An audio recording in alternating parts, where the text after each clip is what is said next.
C'est devenu un véritable fléau sur la voie publique, à Paris, dans les quartiers chics, sur la Côte d'Azur notamment, avec les touristes, beaucoup de touristes étrangers.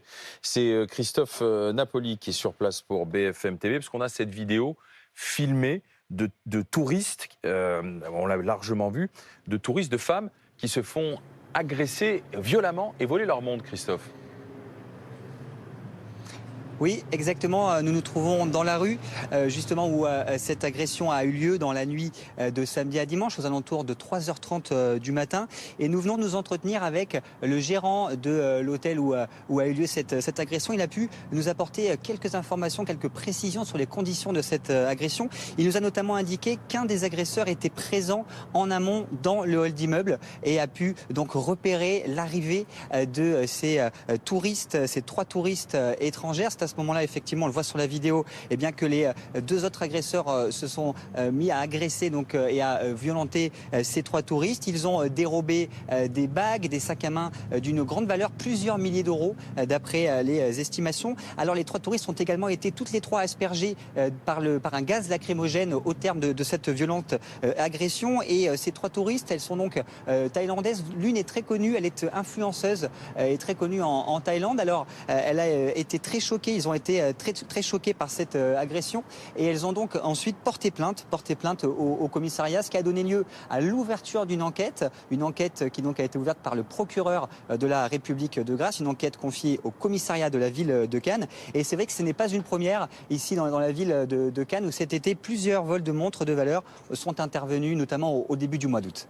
Christophe Napoli avec Mathieu Lepeigné en direct de Cannes dans les Alpes-Maritimes. Et puis on a en tête aussi ce qui s'est passé très récemment, et on va en parler avec Sandrine Marco, président de l'Union de la bijouterie horlogerie, c'est-à-dire le braquage, bonsoir madame, chez Piaget, ici, il y a quelques semaines. Donc là, les objets de luxe, les montres, les bijoux, même si ça l'a toujours été, mais redeviennent véritablement, comme il y a de moins en moins d'argent liquide, une cible pour les braqueurs, quoi, en fait. Alors effectivement, on a malheureusement cette impression qui n'est pas une impression, qui est une réalité.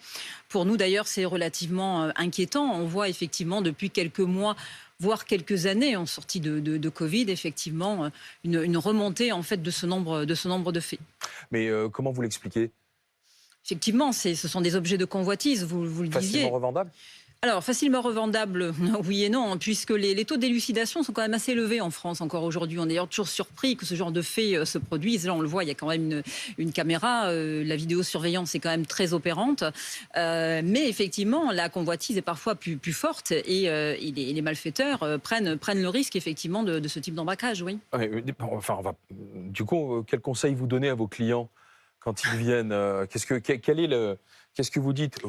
Ne sortez pas avec vos montres, ne sortez pas vos bracelets, ne sortez pas avec vos colliers. Surtout pas, ça serait... Mettez une écharpe, même en pleine canicule, pour les voir pas. Serait baissez les manches. Ça serait la pire des choses et je pense que ça serait un signal qu'enverrait la France assez catastrophique pour les étrangers, même si vous avez raison. Depuis l'affaire Kardashian. Oui, tout à fait. Voilà, et depuis différents braquages qu'il y a pu y avoir aussi place Vendôme, ce qu'on voit là sur les réseaux sociaux, ça tourne quand même. Absolument, et on le déplore. Et on travaille pourtant de manière très rapprochée avec les services du ministère de l'Intérieur, mais effectivement, il y a encore cette répétition de faits.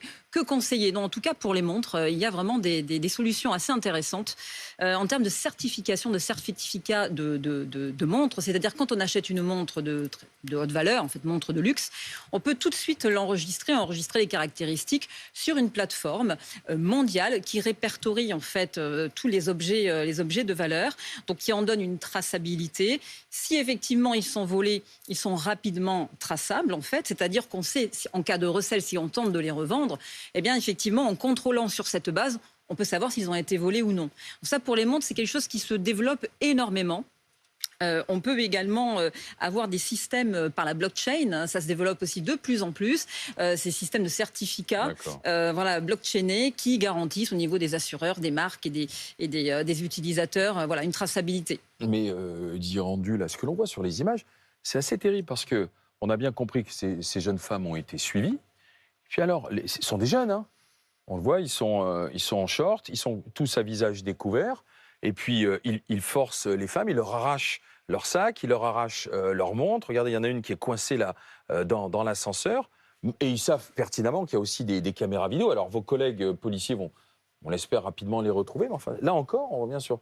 Donc pas peur quand même là, en opérant. On est sur effectivement des images qui sont très marquantes, très impressionnantes, avec des victimes qu'on imagine très traumatisées par ce type d'agression. Et surtout sur une délinquance saisonnière et d'opportunité avec des équipes qui vont se fixer sur un point avec pour objectif d'aller voler ce type de bijoux, ce type de montre. Et puis, une fois que le méfait est constitué, une fois que le larcin est exécuté, disparaître dans la nature et puis peut-être le lendemain ou le surlendemain aller...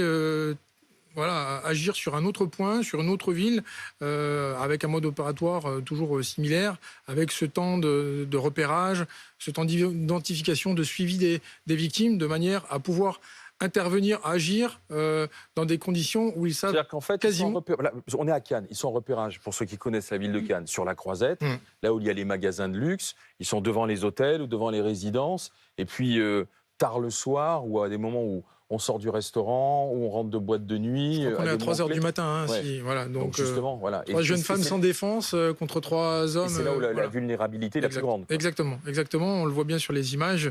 C'est compliqué pour ces demoiselles de se défendre contre ces individus qui, en plus, sont munis de bombes lacrymogènes et qui n'hésitent pas à en faire usage, justement, pour leur dérober tous leurs biens. Donc, oui, mais alors, dans ces cas-là, on se retourne et dit, mais où est la police ? Où sont les flics ? Le soir, à 3 heures du matin, sur la voie publique, devant les établissements de luxe cannois. En fait. Et là, je vous ferai être partout. C'est un peu la réponse que je faisais tout à l'heure. C'est toute la difficulté d'être toujours au bon endroit, au bon moment quand le méfait se commet, et avec cette difficulté ensuite de travailler a posteriori sur tout travail d'identification, comment remonter sur des objets de luxe. On a aussi cette possibilité, à travers les fichiers qu'on utilise, parce que ces objets sont enregistrés à l'occasion des dépositions, de remonter dessus ou de les découvrir parfois de manière incidente sur des perquisitions. Lorsque le travail des enquêteurs n'a pas porté ses fruits, mais effectivement, on a quand même un fort taux d'identification sur ce type d'infraction, sur ce type de vol. Après, effectivement, c'est que conseiller et comment se prémunir de ce type de faits pour des gens qui vont se parer avec des bijoux d'une certaine valeur. C'est-à-dire quand on rentre tard le soir, à ce moment-là, dans le sac, on enlève ses bijoux. Mais enfin, bon... Ça peut être une solution, mais s'ils sont déterminés, ils vont voler le sac et son contenu aussi. Donc, Qu'est-ce qu'il risque, Maître Dylan Slama ? Il risque une peine de prison, alors ça à partir de 3 ans ferme pour un vol simple. Je suis sûr que de l'autre côté de la télé, quand on regarde, on dit... Ils vont pas faire grand-chose. Alors moi, je vais vous dire, moi je suis avocat. Mois. Ah mais pas du tout. Je vais vous dire, moi je suis avocat. Je défends régulièrement des voleurs qui sont condamnés, et je vous assure que les peines sont extrêmement sévères. Bien sûr, du ferme, de la prison, et j'irai même encore plus loin. Lorsqu'il y a une sérialité de faits et qu'il y en a plusieurs, parfois il y a une information judiciaire qui est ouverte. Il peut y avoir 1 an, 2 ans, 3 ans, parfois de détention provisoire préventive avant tout procès. Donc non, moi j'entends qu'il y a parfois une impression de laisser aller, voire de laxisme, etc. Non, mais je sais bien, et je veux pas faire semblant de pas voir ce que pense un certain nombre de gens. Ces jeunes là, tous les coups, ils ont déjà un casier long comme le bras. C'est pas la première fois. Ils vont tomber sur un bon avocat. Ils vont encore prendre peut-être du ferme. Puis avec le jeu des remises des peines ou quoi que ce soit, ils seront dehors dans 1 an ou même pas. Non. Moi, je pense si jamais ils ont déjà un casier judiciaire, je disais que c'était de 3 ans à 10 ans selon le nombre de circonstances aggravantes en fait, mais on double. Ça veut dire que si jamais il y a 3 circonstances aggravantes, c'est plus 10 ans qui ont couru, c'est 20 ans. Donc c'est quand même des peines qui sont extrêmement lourdes, qui sont envisagées. Maintenant, oui, il faut voir la réalité des individus, mais encore une fois, il n'est pas rare du tout que des individus fassent de la prison pour ce genre de faits, notamment s'ils ont un casier judiciaire. Mais là, on le voit, ils sont jeunes. Ils sont jeunes, et s'ils sont mineurs, je ne sais pas si c'est le cas ou pas, je devine pas du tout. Il y a l'excuse de minorité. Mais s'ils sont mineurs, non, pas du tout. Il y a quand même de la prison. L'excuse de minorité, c'est autre chose. C'est pour dire que la peine peut être effectivement inférieure. La peine encourue est inférieure, mais la peine est quand même extrêmement sérieuse. Maintenant, l'idée, s'ils sont mineurs et qu'ils ont 16 ans, c'est est-ce que ça sert à quelque chose de mettre un mineur 10 ans derrière les prisons pour quelque chose qu'il a fait, même si c'est assez grave, est-ce que ça sert à quelque chose? J'en suis pas certain. C'est un débat qui se pose devant le tribunal. Vous voyez, là, vous dites le mettre en prison, j'en suis pas certain. Pendant 10 ans, j'ai dit. Bien sûr, pendant 10 ans. Bah non, mais voyez, vous êtes d'accord. 10 ans, mais là, il n'y a pas 10 ans. Il ne prend pas 10 ans. Bah, encore une fois, si vous dites qu'ils sont récidives, qu'ils sont peut-être en récidive, s'ils sont en récidive... Les Français qui sont dans la rue, qui veulent être tranquilles, que ce soit pour les trafics de drogue ou pour les vols à l'arraché ou pour les montres ou quoi que ce soit. Il dit, moi, je veux qu'il soit derrière les barreaux. Là, je vais être concret. Il y a à minima violence et réunion, donc ça fait à minima 2 circonstances aggravantes. Donc c'est plus 3 ans qui ont encouru, c'est 7 ans. 7 ans, c'est quand même assez sérieux. Et on imagine mal que si jamais il soit arrêté, il ressorte à la sortie de la garde à vue ou à la sortie de l'audience. Moi, je n'y crois pas une seconde. Et s'il y a un casier judiciaire, c'est plus 7 ans, c'est 14 ans. C'est mandat de dépôt. C'est mandat de dépôt immédiat. Ouais. Ensuite, il peut faire appel. Mais même par le jeu des remises de peine, etc., si jamais il prend une peine de 3 ans, de 4 ans, il fera ses 2 ans au placard de manière à peu près certaine. Et Didier Rendu, ces objets-là, dans ces cas-là, ils vont où? Ils partent où? Qui est le reseller? Est-ce qu'il y a tout un système aujourd'hui qui est organisé avec très rapidement, vous voyez, du liquide pour dire t'as quoi? T'as un sac? T'as un sac Chanel, t'as un sac Vuitton, oui, t'as combien de montres? Voilà, moi, j'ai le liquide qu'il faut. Quoi. Il y a des réseaux parallèles, mais bien évidemment, l'objet dérobé ne sera jamais revendu à sa valeur initiale. Et pour qu'il puisse être écoulé... Il n'a pas coûté très cher pour celui qui l'a volé. Certes, j'entends bien, mais ils connaissent en général la valeur des biens qu'ils dérobent. Donc ils sont parfaitement conscients qu'une montre d'une certaine marque, elle coûte entre 60... On est d'accord. On est bien d'accord. Ça peut arriver, ce serait, à mon sens... Je doute qu'il garde un sac de femme Vuitton. Je le doute, mais garder une montre d'une certaine valeur, ça pourrait induire un niveau de bêtise quand même assez impressionnant, parce qu'il serait assez vite confondu, ne serait-ce qu'avec les images vidéo. Donc je ne vois pas l'intérêt pour lui de conserver un objet qui vient de dérober, mais plutôt son intérêt d'essayer de le revendre, en étant à la fois voleur et reseller, mais de le vendre avec cette complexité d'essayer de le vendre rapidement, et donc du coup, pas forcément à la valeur initiale de l'objet. On va parfois se contenter de revendre ça pour quelques milliers d'euros, alors que c'est un bien qui en vaut des fois 10 fois ou 100 fois plus. Mais est-ce que ce sont des filières qui restent en France ou ça part à l'étranger? Est-ce que vous avez un ordre d'idée, par exemple? Vous le savez ou pas? Il y a des filières en France, mais il y en a également beaucoup à l'étranger, en Belgique, en Espagne. Ce sont des réseaux assez mondialisés. Et ça, on le voit, quelle que soit la typologie de braquage, y compris pour des bijouteries tout à fait classiques. Ce sont souvent des réseaux organisés. Oui, on arrive à les remonter, ces réseaux? C'est du travail de longue haleine, c'est du travail de police judiciaire avec... Vous le menez jusqu'au bout ou on le mène... Non, c'est du travail qui est mené jusqu'au bout, parfois avec des partenariats d'enquête au niveau européen avec d'autres pays, puisqu'on est sur des filières qui des fois dépassent le cadre de nos frontières. Donc bien évidemment, ce sont des services de police judiciaire qui utilisent des outils avec des techniques aguerries. Certes, ça nécessite du temps, ça nécessite des moyens, mais les moyens sont mis, les moyens sont investis avec un résultat escompté à la fin. Est-ce qu'on peut parler pour ces jeunes-là de petites mains? C'est-à-dire, ce sont eux qui font les vols, et puis derrière, ensuite, ils vont à un reseller qui appelle ensuite un autre reseller qui appelle son client. C'est-à-dire que là, on est comme, vous voyez, comme pour les dealers, quoi, en fait. C'est les petites mains ou pas? Tout est envisageable. C'est assez difficile de se prononcer en regardant des images sur le profil. Au gang lui-même, quoi. Je n'en sais rien du tout. Je ne me prononcerai pas sur la base d'images. Peut-être, peut-être pas.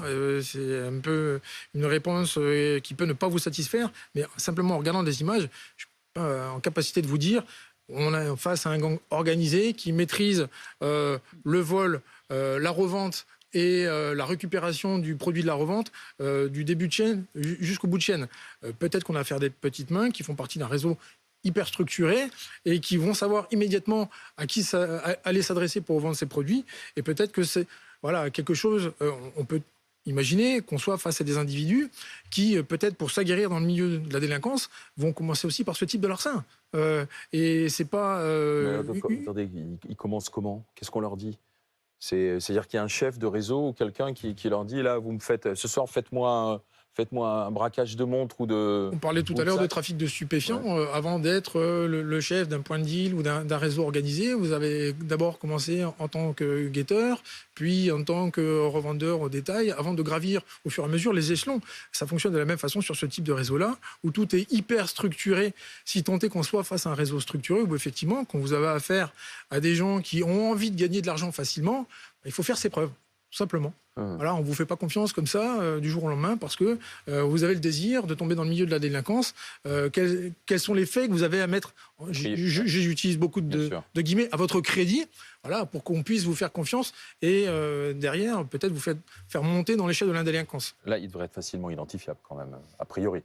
J'ose supposer, au vu des images, qu'il y a quand même beaucoup de traces et indices et que... Vos collègues canois devraient faire ce qu'il faut. Maître Dylan Slama. Oui, c'est ce que je faisais dire, c'est qu'on voit quand même un certain degré d'amateurisme. Un, ils font ça devant des caméras. Deux, ils n'ont pas de cagoule et pas de visage dissimulé. Alors c'est vrai que c'est une circonstance aggravante, mais je ne crois pas que ce soit pour se prémunir de cette circonstance aggravante qu'il n'en est pas mise. Je crois simplement que ce sont des amateurs et qu'effectivement ils ont peu d'expérience. Donc moi, à vue de nez, je ne miserai pas, moi, ici, sur des professionnels extrêmement aguerris. Et je pense effectivement que ce sont des jeunes. Je ne suis pas sûr qu'ils aient un casier judiciaire très épais. Peut-être que ce sera l'occasion de l'inaugurer, ces faits qui viennent d'être prononcés, qui viennent de se réaliser. Mais effectivement, on voit quand même un certain degré d'amateurisme, de procéder de manière extrêmement violente. En général, lorsqu'ils ont l'habitude et que c'est quelque chose d'assez récurrent, on a des individus qui savent se prémunir. Alors même qu'il y a des élucidations extrêmement nombreuses, là, je pense que ce ne sera effectivement pas très difficile pour les enquêteurs. Que ce soit pour ces jeunes femmes ou que ce soit pour les horlogers, joailliers, bijoutiers, la consigne, c'est quoi? Pas résister? C'est pas la peine de risquer sa vie, c'est ça? Oui, absolument. C'est ne pas résister, garder son sang-froid. Hein, c'est quand même ça, c'est le plus compliqué. Ça fait l'objet de formations, en tout cas pour les bijoutiers horlogers régulières, pour les collaborateurs, effectivement, de simulation de braquage, de garder son sang-froid et effectivement. Vous faites des exercices de simulation de braquage? Ah oui, bien sûr. Oui, la formation est quelque chose de très présent dans les bijouteries, horlogeries. Ça se passe comment dans ces cas-là, alors, enfin Ce sont des formateurs expérimentés, souvent d'anciens policiers, qui viennent effectivement mettre les collaborateurs en situation de braquage et qui leur indiquent effectivement le comportement à adopter. Mais dans ces cas-là, vous en parlez ensuite avec vos clients? Alors, beaucoup de joailliers, horlogers, que ce soit à Paris ou sur la Croisette, sont à côté des grands hôtels.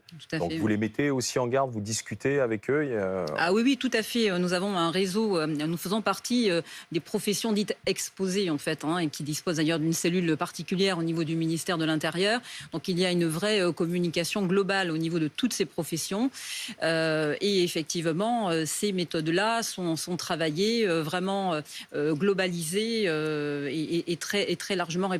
Mais vous en parlez à vos clients aussi lorsqu'ils viennent, ou c'est pas votre rôle de les mettre en garde dans ces cas-là? Non, après les clients, pour beaucoup, sont derrière effectivement la télé, donc entendent effectivement ce nombre de propos récurrents. Effectivement, nous, notre crainte souvent, c'est quand les braquages peuvent se situer ou se produire en présence de clients.